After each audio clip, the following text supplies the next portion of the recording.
Hey guys, welcome to my channel. Today I am going to share with you my morning routine. Daily என்னோட day start ஆகுறது 5:50க்கு. ஏஞ்சி brush பண்ணிவிட்டு மாடிக்கு வந்துடுவேன். நான் வரும்போதே சூரியனும் வெளியில் வராரு, ஸோ அவருக்கு ஒரு வணக்கத்தை போட்டுருவோம்.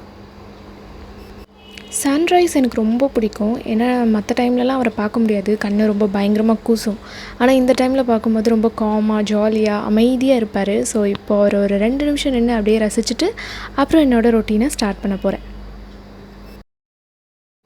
நான் டெய்லி மிராக்கிள் மார்னிங் ரொட்டீனை ஃபாலோ பண்ணுறேன். அதிசயங்களை நிகழ்த்தும் அதிகாலை புக்லேருந்து படித்து அந்த விஷயத்தை நான் தெரிஞ்சுக்கிட்டேன். ஸோ அதையும் இந்த வீடியோவில் நான் ஸ்டெப் பை ஸ்டெப்பாக சொல்கிறேன் உங்களுக்கு.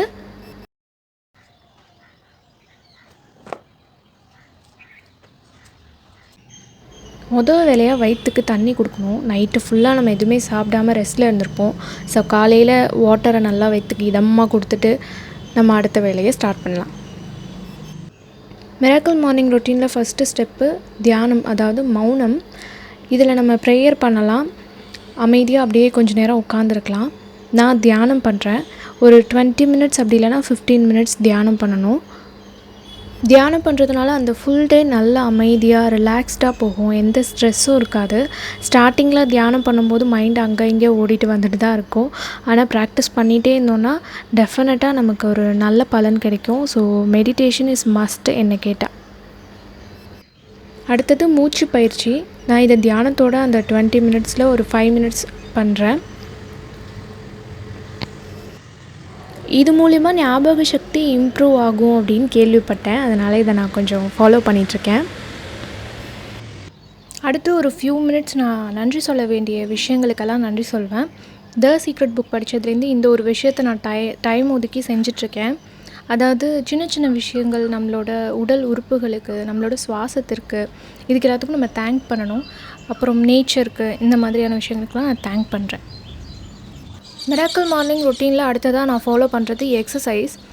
நம்ம மைண்டுக்கு மனசுக்கு எப்படி மெடிடேஷன் ரொம்ப முக்கியமோ அதே மாதிரி உடம்புக்கு எக்ஸசைஸ் ரொம்ப ரொம்ப முக்கியம். ஸோ டெய்லி கட்டாயம் நான் எக்ஸசைஸ் பண்ணிடுவேன்.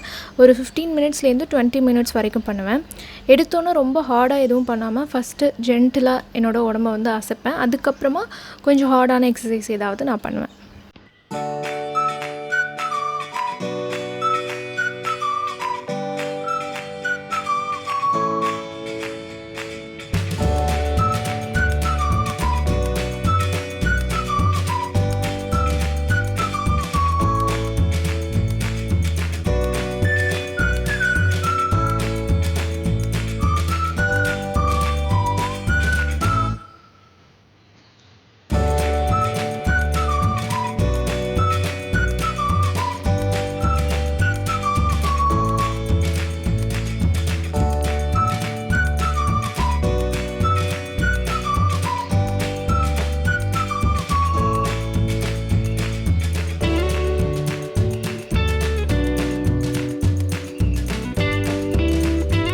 மறுபடியும் தண்ணி குடிக்கிறேன். ஏன்னா காலை டைமில் தண்ணி குடிக்கிறது நல்லா ரிஃப்ரெஷ்மெண்ட்டாக இருக்கும்.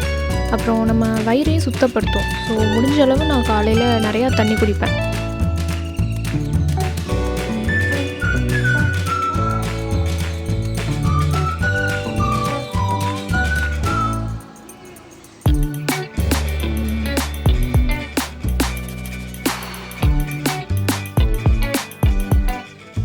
எக்ஸசைஸ் முடிஞ்சதுக்கப்புறம் வெயிலில் கொஞ்சம் நேரம் நடப்பேன். அந்த காலை வெயில் ரொம்ப நல்லது உடம்புக்கு. ஸோ அதனால் கொஞ்சம் நேரம் அப்படியே வாக் பண்ணிவிட்டு அந்த டைமில் நான் ஏதாவது ஒரு மெடிடேஷன் மியூசிக் கேட்பேன். ஏதாவது ஃப்ளூட் மியூசிக், அந்த மாதிரி மெலோடியாக ஏதாவது கேட்பேன். இப்போ ஃபோன் ரெக்கார்ட் பண்ணிகிட்ருக்கறனால என்னால் கேட்க முடியல. ஸோ அந்த பறவைகளோட நேச்சர் மியூசிக்கில் நான் இப்போ வாக் பண்ணிகிட்ருக்கேன்.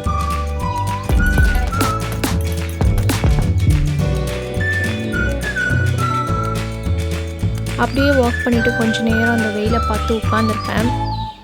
இந்த டைமில் நான் ஃபோன் இருந்துச்சுன்னா மோட்டிவேஷ்னலான ஏதாவது வரிகளை வாசிப்பேன். இப்போ ஃபோன் இல்லாததுனால அப்படியே சும்மா உட்காந்து பராக் பார்த்துட்ருக்கேன்.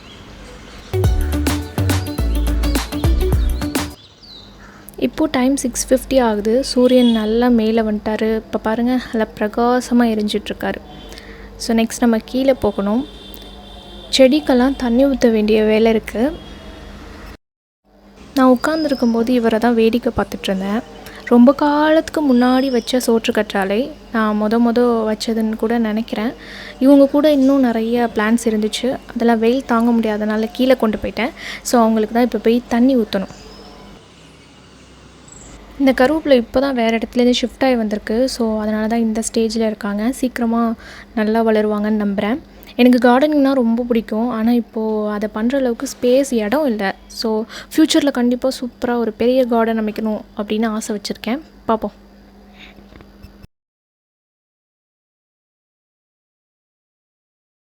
இது புதினாவும் மிளகாய் செடியும். நான் மிளகாய் செடி முன்னாடியே வச்சுருந்தேன். அதில் நிறையா பூச்சி வந்து செத்து போயிடுச்சு. இப்போது இது வளர்ந்துருக்கு. தொட்டியோட கண்டிஷனை பார்த்தா தான் ரொம்ப மோசமாக இருக்குது. வெயில் பட்டு இப்படி ஆயிடுச்சு. இதுவும் புதினா தான். புதினா என்கிட்ட நிறையாவே வளரும்.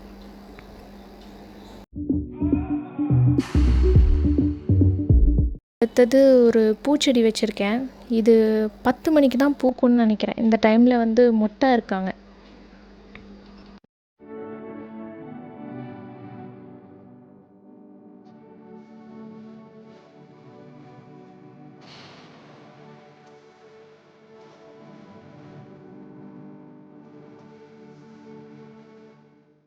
இவங்க மலரும்போது இப்படி தான் இருப்பாங்க. அப்புறமா எடுத்த ஃபோட்டோ இது.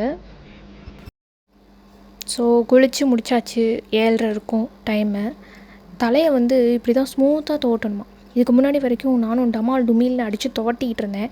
அப்படி துவட்டினா முடி கொட்டுமாமா. ஸோ அதை கேள்விப்பட்டதுக்கப்புறம் முடி கொட்ட விடுவோமா, அதனால் கொஞ்சம் லைட்டாக அப்படியே ஜென்டிலாக.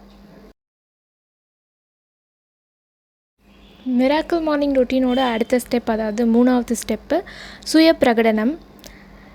இது திங்க் அண்ட் க்ரோ ரிச் அப்படிங்கிற புக்லேருந்து எடுத்த சுய பிரகடனம். ஸோ இதை நமக்கு ஏற்ற மாதிரி மாற்றி வடிவமைச்சு நம்ம அதை உணர்வுபூர்வமாக சொல்கிறது மூலயமா நமக்கு என்னென்ன வேணுமோ அதெல்லாம் கிடைக்கும் அப்படின்னு சொல்லியிருக்காங்க. ஸோ அதையும் நான் ஃபாலோ பண்ணிகிட்ருக்கேன். தென் கற்பனை காட்சி, அதாவது மனக்காட்சி படைப்புன்னு சொல்லுவாங்க. நம்ம என்ன வேணுமோ அதை கற்பனை பண்ணுறது மூலயமா அது நமக்கு கிடைக்கும் அப்படின்னு இந்த மிராக்கிள் மார்னிங் ரொட்டீனில் சொல்லியிருக்காங்க. இதுதான் 4th ஸ்டெப். நம்ம கற்பனை பண்ணுற விஷயத்த ரொம்ப ஹாப்பியாக அது நடந்த மாதிரி நம்பி கற்பனை பண்ணணும். அது அதில் ரொம்ப இம்பார்ட்டண்ட்.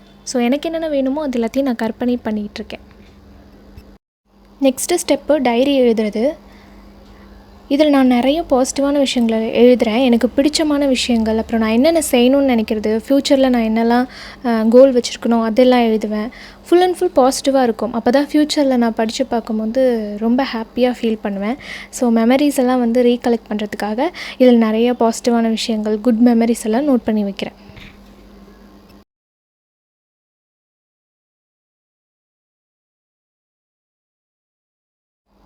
இந்த நோட்டில் நான் நிறைய பாசிட்டிவான குவாட்ஸ்லாம் நோட் பண்ணி வைப்பேன். காலையில் கேட்குறதுல ஏதாவது பிடிச்சி போச்சுன்னா இதில் அப்படியே நோட் பண்ணி வைப்பேன். இன்றைக்கான கோட் இது தான். நமது உடலுக்கு தேவைப்படும் சிறந்த சிகிச்சை அமைதியான மனமே. நெக்ஸ்ட்டு கேரட் ஜூஸ் குடிக்க போகிறேன். எனக்கு டீ காஃபி குடிக்கிற பழக்கம் கிடையாது. ஸோ அது வரைக்கும் வயிறு என்னப்பா என்னை கண்டுக்கவே இல்லையே அப்படின்னு என்னை பார்த்து கேட்கும். அதனால் கேரட் ஜூஸ் இல்லைனா பீட்ரூட் ஜூஸ் குடிப்பேன். ஏன்னா கேரட்டு பீட்ரூட்லாம் வந்து ஃபுட்டில் சேர்த்துக்கிட்டா நமக்கு அவ்வளோக்கு இஷ்டம் இல்லை. அதனால் ஜூஸாவது அந்த சத்தை உடம்புக்கு ஏற்றுவோமே அப்படின்னு. ஜூஸ் குடிக்கல அப்படின்னா ஏதாவது கஞ்சி வகைகள், உளுந்தங்கஞ்சி, கோதுமை கஞ்சி, அப்படி இல்லைன்னா கேழ்வரகு கூழ், அந்த மாதிரி ஏதாவது வயிற்றுக்கு கொடுத்துருவேன். மிராக்கிள் மார்னிங் ரொட்டீனோட ஃபைனல் ஸ்டெப் இது தான், புக் ரீடிங், வாசிக்கிறது.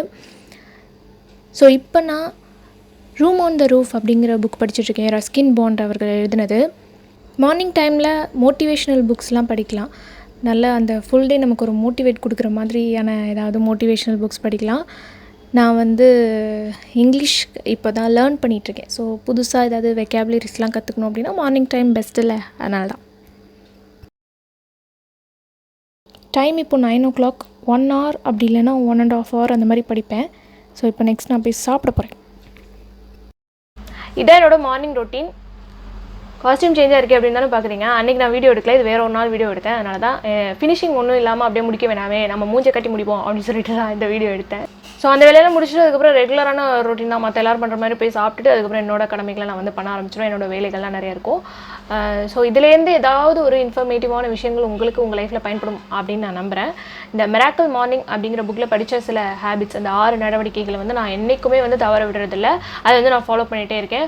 உங்களுக்கு வந்து அந்த மிராக்கிள் மார்னிங் அப்படின்னு என்ன அப்படின்னு தெரிஞ்சுக்கணுன்னா அதோட லிங்க் வந்து நான் கீழே கொடுக்குறேன். அது வந்து என்னோட புத்தக அறிமுகம் சேனலில் வந்து நான் அந்த புக்கை பற்றி ரிவ்யூ பண்ணியிருக்கேன். ஸோ அதில் கூட நீங்கள் போய் பார்த்து தெரிஞ்சுக்கலாம். வீடியோ பிடிச்சிருக்கு அப்படின்னா லைக் பண்ணுங்கள், யாருக்காவது ஷேர் பண்ணணும்னா ஷேர் பண்ணுங்கள், என் கூட ஏதாவது ஷேர் பண்ணணும் கமெண்ட் பண்ணுங்கள்.